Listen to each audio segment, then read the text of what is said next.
So right now we have a guest.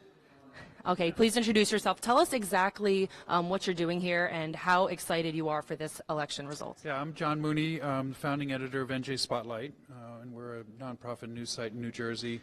And we're working with the school and students and other news sites and trying to populate this map of results and cover this election. It's a pretty pivotal election for this state. We've had the same governor for the last 8 years, and basically the same legislature as well, and they're all up for grabs. And even though some of these races aren't going to be all that close, it still matters on how people voted and where they voted. So I think the service that's happening here in this newsroom is really fabulous. It's really the only place in the state that is doing this kind of coverage in a statewide basis. So credit to everybody here. Well, thank you so very much. And also for you personally, is there anything you want to see change after tonight? Oh, I mean, there's a lot. There's certainly a lot in this world that needs changing these days. I mean, it's a fairly perilous time. But I think, it's time for a new governor, for sure. It's been a contentious 8 years. It's been a tough 8 years in some ways. In other ways, there's been some progress made. And I think bringing a different voice in there, I think will, and in this case, probably in all likelihood, a different party. I think it's the Democrats' turn, and there are so many problems to solve in this state right now, financial and otherwise. And I'm not sure why anybody would want this job going forward. But it looks like it's going to be Phil Murphy, and he's a bright guy and has some ideas that I think will be exciting to see how they pan out. Is there anything specific for millennials that you would like to tell us that regarding this election and politics in general, as far as awareness? Yeah, I mean, it's as folks have talked about. This governor is, the most powerful governorship in the country. So who the governor is really matters in their lives, and who runs state government really matters in their lives. It has a big impact certainly on colleges like Montclair State.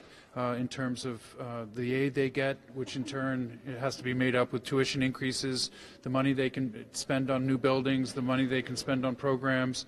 I mean, those are really defined and determined on the state level. So there's a lot of issues, and their taxes and their energy policies and the conditions of their roads and climate change and how do we respond to the next hurricane.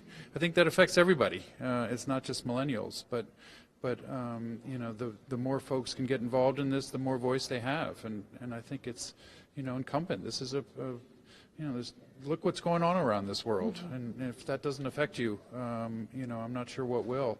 And a lot is going to get determined on the state level.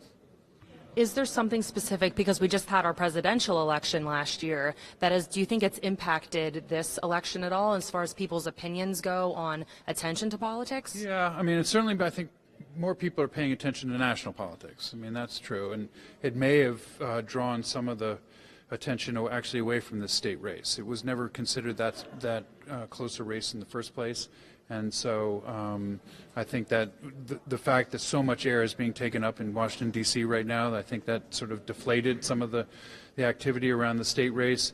But certainly what has happened has emboldened certainly parts of the Republican Party and a large part of the Democratic Party. And it's going to what's happening in Washington is going to have a long impact, including in New Jersey. And I think it's as we know, this is one of two states that's having an election this year, and it will be a signal going forward. At least have the Democrats made some progress after Trump in trying to take back these state house governorships, because I think, and I'm not sure I have the numbers right, but something like 3/4 of those governorships now are in Republican hands, and as I said, so much is going to get determined on the state level, and if there's more and more is taken back by the Democrats, then I think you'll see some shifts. All right, thank you very much. Back to Kristen and Gina.